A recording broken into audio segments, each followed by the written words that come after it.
பொருணை அருங்காட்சியகம் வஞ்சி தாழிசை புலவர் சு முத்துசாமி. நெல்லையிலே தமிழரின் தொல்லியல் காட்சியகம் பல்விதமாய் அமைத்த நல்லாட்சி வாழ்க. ஆதிமனிதன் வாழ்வை ஓதிடும் பழம்பொருட்கள் ஆதிச்சநல்லூரின் வீதியெங்கும் கிடைத்தனவே.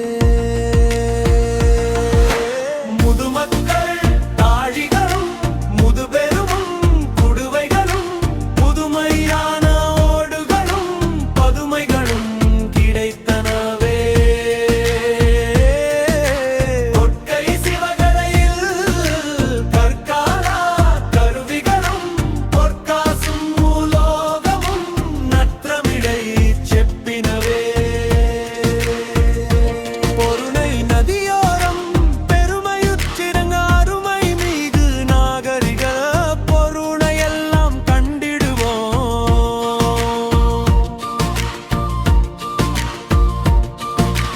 வருங்கால சந்ததியர் பெருமையுடன் காண விருந்தாக படைத்த அருங்காட்சியகம் வாழ்க.